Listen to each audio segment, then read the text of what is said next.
capítulo 2 do Evangelho de Mateus. Diz assim: depois que Jesus nasceu em Belém da Judéia, nos dias do rei Herodes, magos vindos do Oriente chegaram a Jerusalém e perguntaram: onde está o recém-nascido, rei dos judeus? Vimos a sua estrela no Oriente e viemos adorá-lo.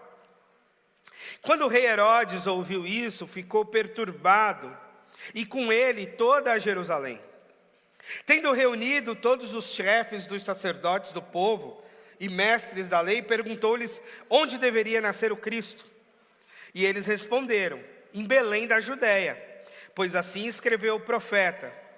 Mas tu, Belém, da terra de Judá, de forma alguma és a menor entre as principais cidades de Judá, pois de ti virá o líder, que como pastor conduzirá a Israel, o meu povo.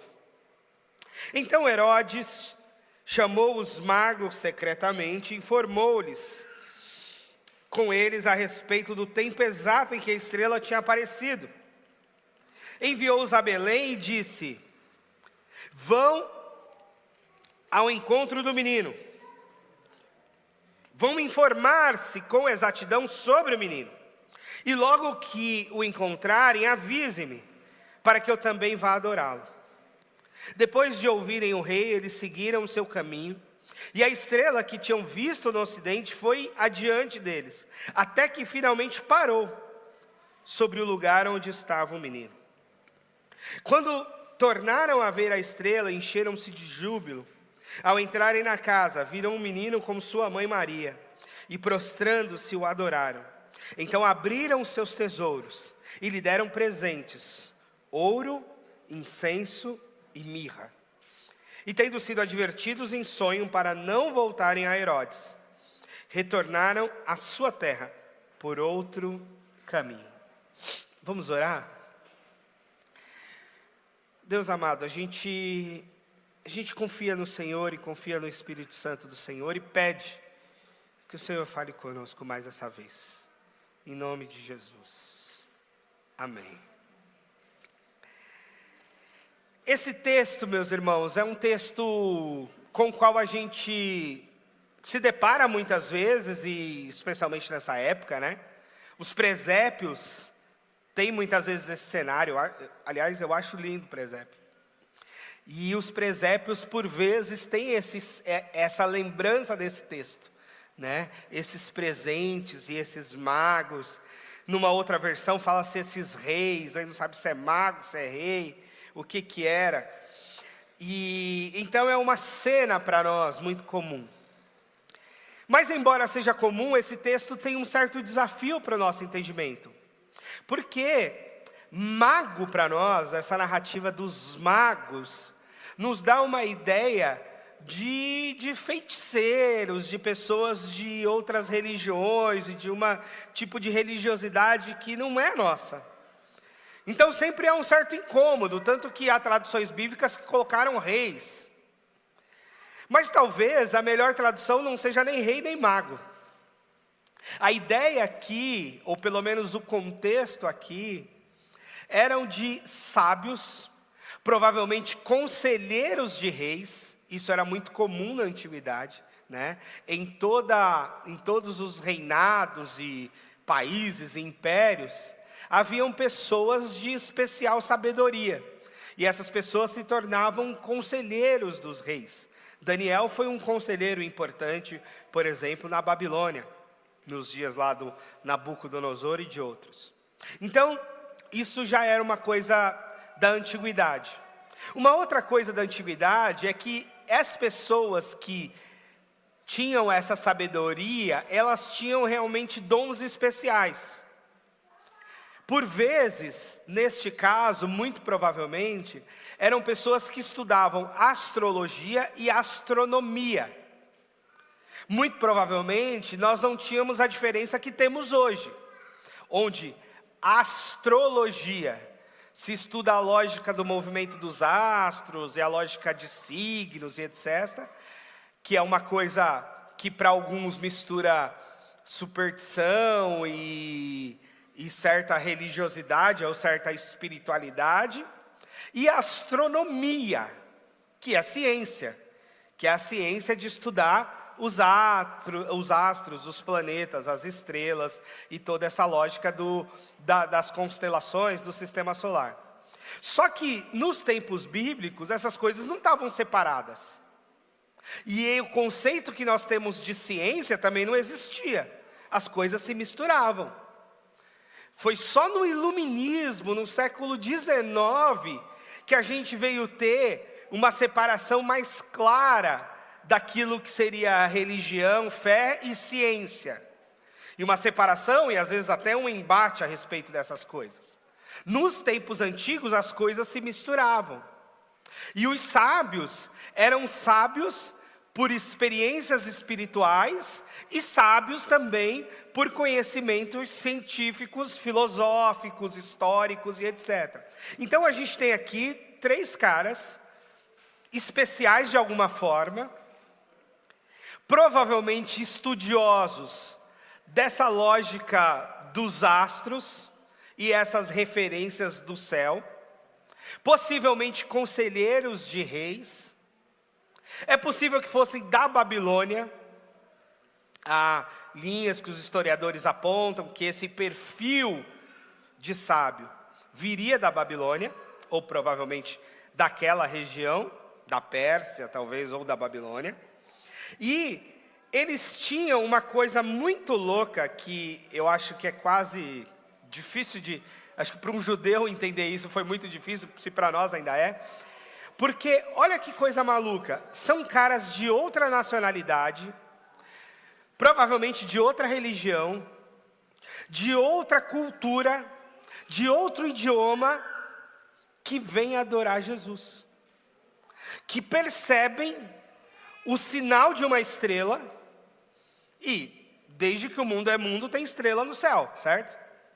Mas eles percebem um sinal especial, um tipo de estrela e uma indicação diferente, e faz esses caras colocarem o pé na estrada. Numa viagem de muito custo, porque as viagens antigamente eram caras, você tinha que dormir no caminho, comer no caminho, as viagens eram de dias. Uma viagem perigosa, porque era sempre perigoso pegar a estrada naquelas épocas. As cidades eram fortificadas, as cidades eram muradas para se proteger. E as estradas, era cada um por si e o Deus por todos. Então a lógica dos riscos das estradas, tanto de pessoas más, quanto de animais ferozes no caminho, eram gigantes. Porque não tinha nenhum tipo de proteção e de salvaguarda das estradas. Cada um assumia o risco da sua viagem. As cidades tinham as suas proteções, tinham os seus muros, os seus portões, os seus guardas. As estradas não. Então, eles se embrenham num empreendimento muito arriscado. Para fazer o quê? Para adorar o rei dos judeus. Isso, teologicamente falando hoje, a gente já vê um indício primordial de Jesus como aquele que é para todos, que é para o mundo. A gente vê essa promessa de Abraão: em ti serão benditas todas as famílias da terra, agora se cumprindo em Jesus, porque todas as famílias da terra serão impactadas por esse nascimento. E todas as famílias da terra deveriam adorar a Deus por esse nascimento. E eles entram nessa aventura, se deparam com um outro rei, no caso Herodes, o rei de Israel naquele momento, não por vontade de Israel propriamente, mas por vontade do Império Romano. Ele era um servidor do Império Romano, posto ali como rei daquela localidade da Judéia. E eles vão dizer, Herodes fica perturbado, porque o Herodes era um grande sanguinário. E esses tipos de governadores sanguinários, eles tinham pavor de perder o seu trono. E eles eram capazes de matar os próprios filhos para não perder o trono. não havia escrúpulos, quanto mais matar outros. Então Herodes se assusta com a fala, acredita na fala de fato, e fala para eles, depois que vocês adorarem lá, vocês vêm aqui, e aí tem toda a história de que eles não voltam, fazem um caminho diferente, e aí depois é quando Jesus foge para o Egito até que esse Herodes morra, e aí vai ter um outro Herodes, o Herodes o Grande, depois desse, que vai sucedê-lo. Mas o que eu queria trazer aqui para vocês é exatamente sobre esse movimento de adoração. Trazer que adoração é uma coisa inerente ao humano. Esse livro aqui, do James Smith, ele vai dizer que nós somos seres adoradores. E na verdade não é ele que vai dizer, a Bíblia vai dizer isso. E a Bíblia vai dizer inclusive que nós nos tornamos parecidos com o que adoramos. O Salmo 115 fala isso, que nós nos tornamos parecidos com o que adoramos. E aí, se nós somos seres adoradores, seres de adoração, a pergunta é, o que adoramos? Como adoramos? Como a adoração ocupa espaço na nossa vida e na nossa agenda? E será que estamos adorando ao Deus certo? E será que estamos adorando a quem de fato devemos adorar? Porque a Bíblia ela é muito taxativa e muito clara a respeito da adoração.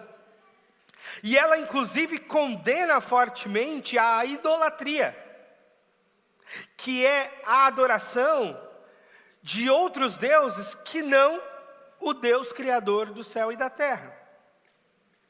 É interessante porque a Bíblia, ela não questiona e ela não posiciona quanto ao ateísmo. Muito provavelmente porque o ateísmo não era uma realidade bíblica. A realidade bíblica é muito mais de politeísmo, de muitos deuses. Mas ela condena fortemente a idolatria. Está lá desde os 10 mandamentos.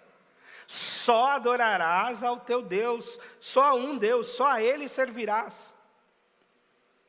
Então, essa inclinação nossa para a adoração, ela é um padrão humano, ponto. Nós não nos bastamos, então nós adoramos algo ou alguém. Agora, a possibilidade, a variedade de coisas, de pessoas, de espíritos, a quem nos prostrar e adorar, é gigante, porque são muitas as opções.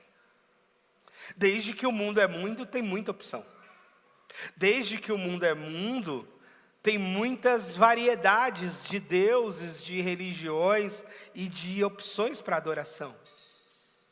E sim, nós temos de fazer uma escolha cotidiana de quem adoramos.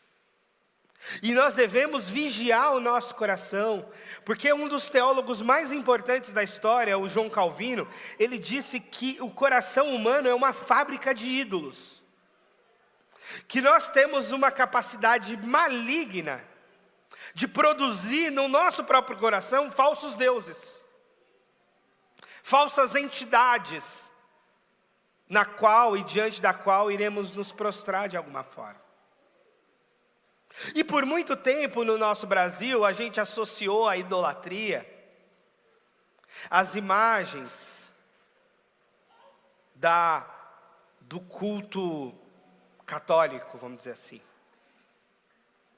Mas a gente também precisa acordar e perceber que há muitos tipos de idolatria. E talvez os ícones podem ser um tipo de idolatria, pode ser. Porque eu acho que nem sempre é. Há pessoas que têm um entendimento adequado a respeito disso. Há pessoas que não.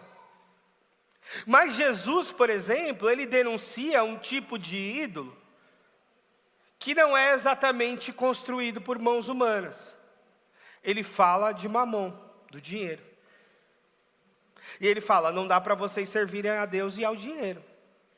Então Jesus denuncia um tipo de entidade de idolatria que não é exatamente uma outra religião, e que não é exatamente um ídolo criado com algum artefato artesanal.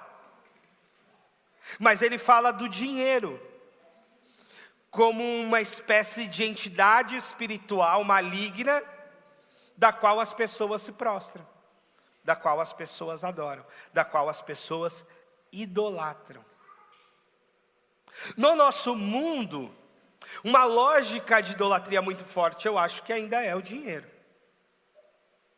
Uma outra coisa que a gente tem idolatrado muito, eu acho que essa é uma lógica bem paulistana, inclusive, é o trabalho.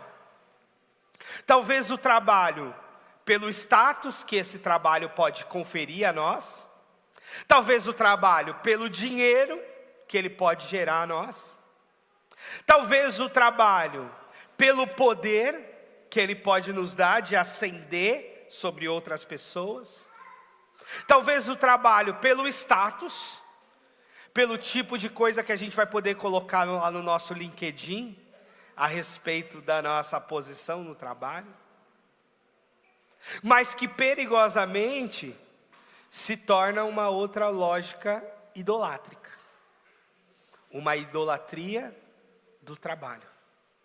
Tudo e toda a vida gira em torno do trabalho. Outras vezes, nós colocamos algumas coisas. Houve um tempo em que os filhos eram criados assim, à natureza, né? Pelos outros. Houve um tempo que as crianças eram assim, morria tanta criança, nos tempos medievais, que não era bem visto você ter apego à criança, porque morria mais do que vivia, então você tinha que deixar lá e ver se vai vingar. Se vingar, deu certo, mas morria muito. Os tempos mudaram, a lógica do amor pelos nossos filhos mudou, mas o risco de idolatria dos nossos filhos também aumentou. Toda a vida fica em volta desses reis e rainhas, e nós ainda que estamos enchendo o mundo de filhos únicos, eu sei que eu estou nessa lista,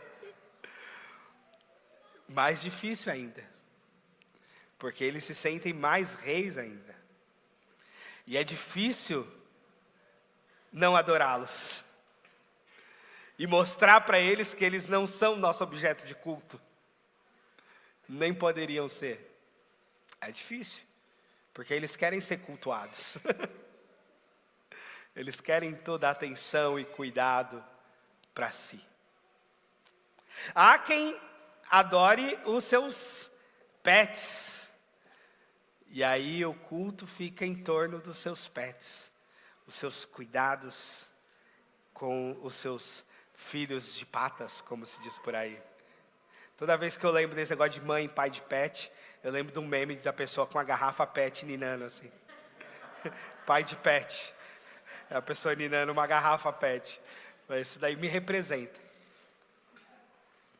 Mas é muito louco como a gente tem essas afeições, e como a gente como cristão tem uma ânsia de transformar a cultura, e o evangelho é realmente transformador, mas a gente precisa prestar atenção o quanto a cultura nos transforma, porque é inevitável, a gente está no mundo, a gente está numa cultura, a gente está numa lógica, e essa lógica nos impõe um certo modelo de vida, certas crenças, certos valores que nos estão postos nos jornais, nas revistas, nos sites, nas redes sociais, no ambiente de trabalho, no mundo que a gente está. E o papel sempre nosso e da nossa consciência é discernir se isso que está sendo pregado aí fora, se isso que está sendo vivido aí fora, se isso que a gente mesmo está vivendo, está fazendo sentido com a Escritura Sagrada. Se de fato Deus a quem dizemos adorar, estamos adorando-o de fato. Ou será que tem um outro Deus ocupando o trono do nosso coração e a gente nem se dá conta? A gente nem percebeu. É por isso que o James Smith vai dizer que nós somos, você é aquilo que ama, o poder espiritual do hábito. Eu recomendo fortemente esse livro. Porque ele vai dizer que nós amamos aquilo que nós praticamos repetidamente. Você não ama aquilo que você diz amar, você ama aquilo que você faz. Você não ama conforme aquilo que você diz, você ama conforme aquilo que você pratica. Se as suas horas estão dedicadas às redes sociais, você ama as redes sociais. Se as suas horas estão dedicadas à Netflix, você ama a Netflix. Se as tuas horas estão dedicadas a sei lá o quê, é isso aí que você ama. E não adianta você querer dizer outra coisa, é isso que você ama. É isso que você ama. Você ama aquilo que você mais faz. O seu coração está naquilo que você mais se dedica. E não adianta dizer o contrário, porque será uma mentira para você mesmo. Preste atenção, e é essa a ideia. Preste atenção no movimento desses 3 sábios, que abandonam o que eles estão fazendo para uma jornada de adoração do Rei Jesus. Esses caras deixam o emprego, eles tinham algum tipo de trabalho. Claro, todo mundo precisa trabalhar desde sempre. Eles tinham algum tipo de atividade de sobrevivência. Eles tinham outras ocupações, outros interesses, outros tipos de lazer, inclusive. Mas eles abandonam essas coisas em função dessa experiência de adoração. A gente tem de adorar a esse que nasceu. A gente tem de adorar Ele, e nós temos de abandonar todo o resto para adorar a Ele. E esse é um desafio para nós, por quê? Porque nós estamos num mundo, e eu já disse isso aqui, e eu acho que eu vou repetir isso muito ano que vem, provavelmente nas ideias que eu estou tendo de série de mensagem. Nós estamos num mundo em que a nossa atenção é disputadíssima. Os algoritmos lucram com os nossos olhos, com a nossa atenção, com os nossos likes, com as nossas buscas. E eles disputam entre si. A Meta, o Google, o Instagram, o LinkedIn, eles estão disputando a nossa atenção e lucrando com a nossa atenção. E isso coloca a gente em distração, em atenção variada e dividida. E a pergunta é: a quem estamos adorando então?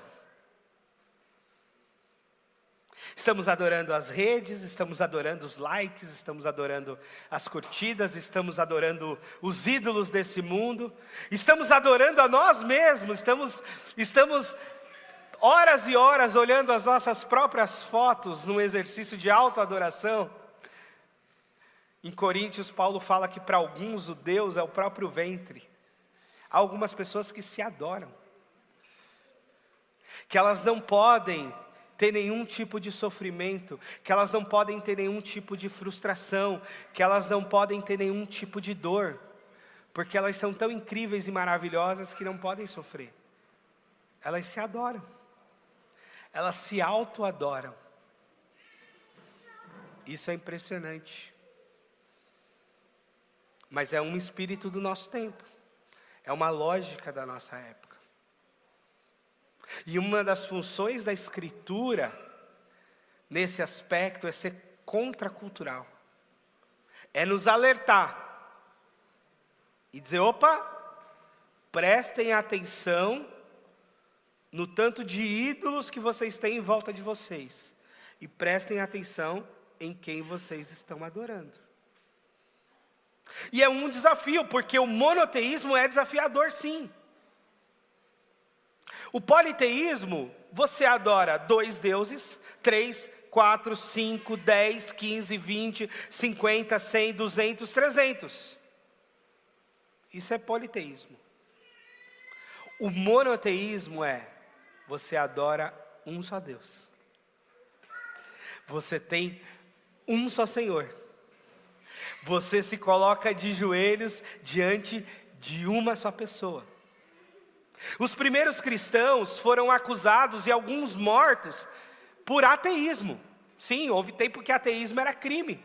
E o fato deles não se prostrarem diante de outros deuses, eles foram julgados como ateus. Olha que coisa louca. Porque eles pararam de adorar o Deus Sol, o Deus Lua, o Deus das estrelas, o Deus das plantações, o Deus das chuvas, o Deus da terra. Eles pararam de adorar. E disseram, não, só tem um Deus. Então você é ateu. E nós temos de ser ateu nesse aspecto, de todos os outros deuses. Uma vez que nós temos um Deus. E aí a gente precisa então observar a nossa própria vida e os nossos próprios hábitos, porque eles denunciarão a nossa adoração. Os nossos hábitos dirão para nós quem nós adoramos. Você precisa chegar ao final do dia e se perguntar: quem que eu adorei hoje? Eu adorei Mamon, eu adorei o Mark Zuckerberg, eu adorei o Elon Musk, eu adorei... Quem que eu adorei hoje? Eu adorei a Deus, de fato. Quem que eu adorei hoje, nesse dia? A gente tem que se perguntar. Para quem que a gente está prestando culto? Diante de quem que a gente está dobrando o nosso joelho? Diante de quem que a gente está buscando coisas boas para a nossa vida?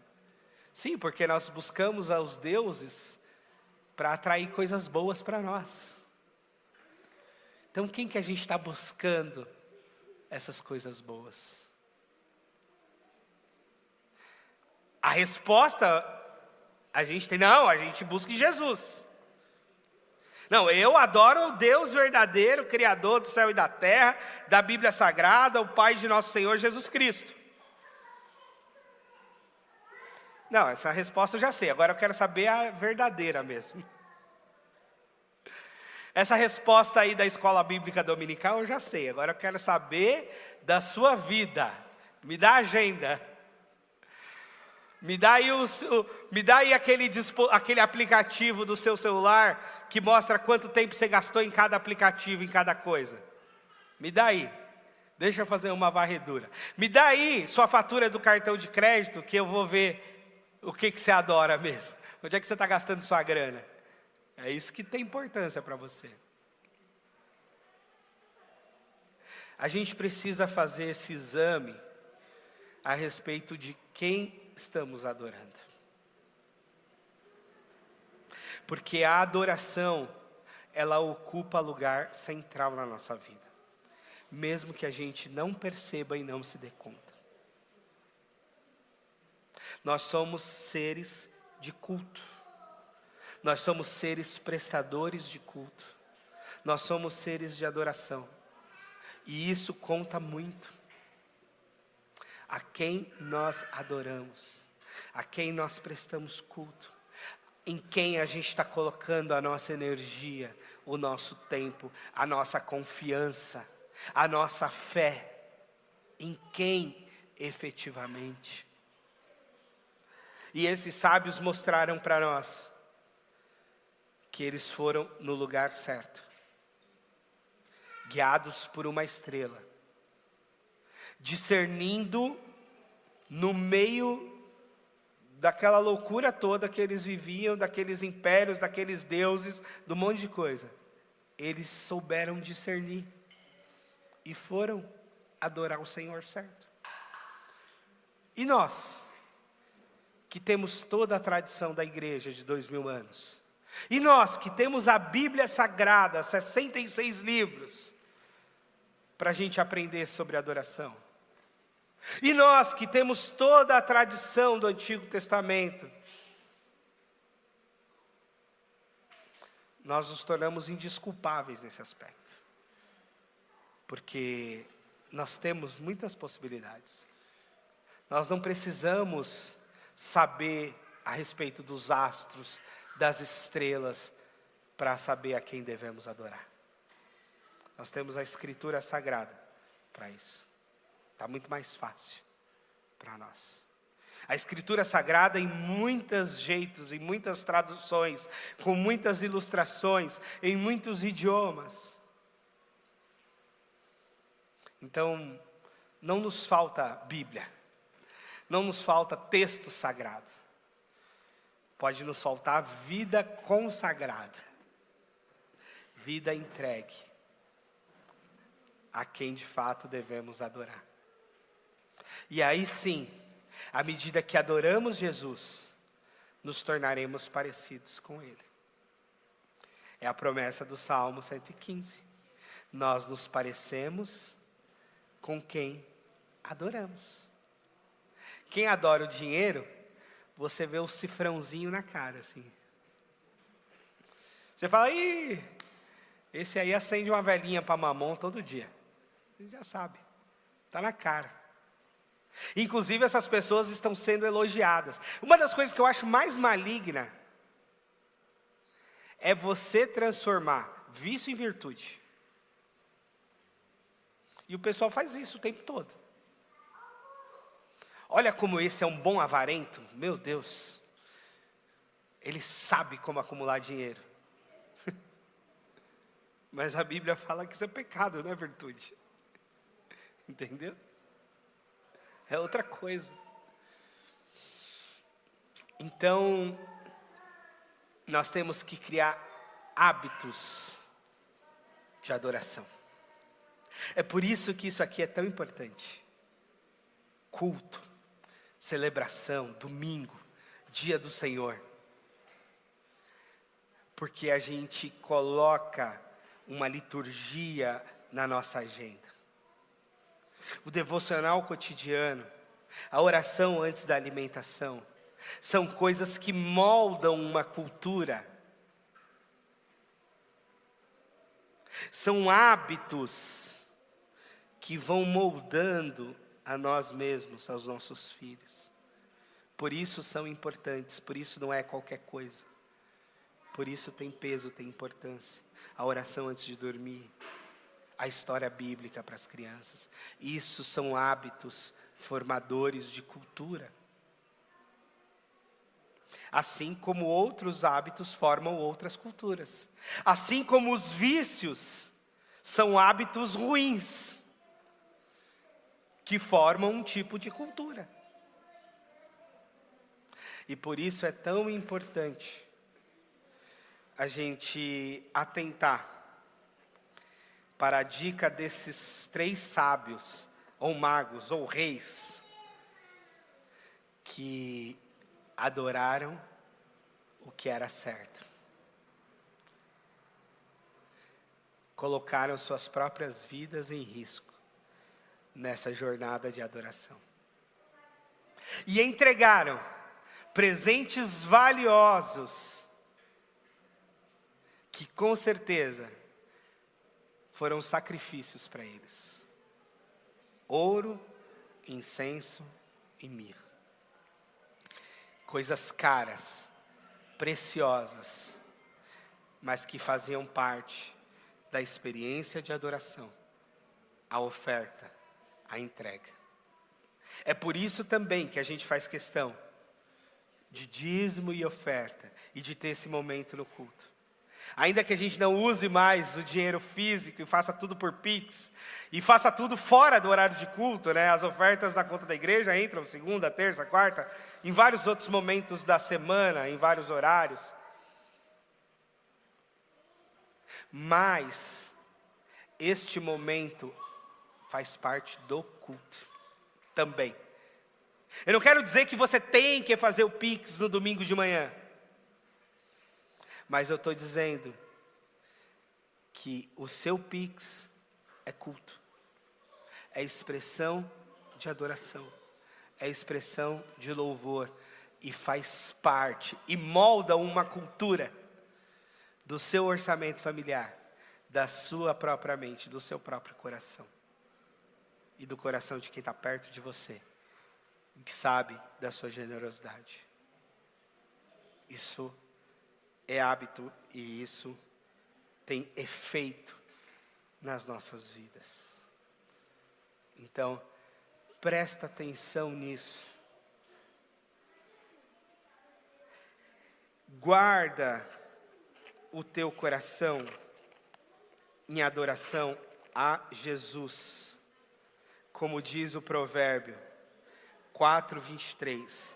Acima de tudo que se deve guardar, guarda o teu coração, porque dele procedem as fontes da vida. Guarda o teu coração em adoração a Deus.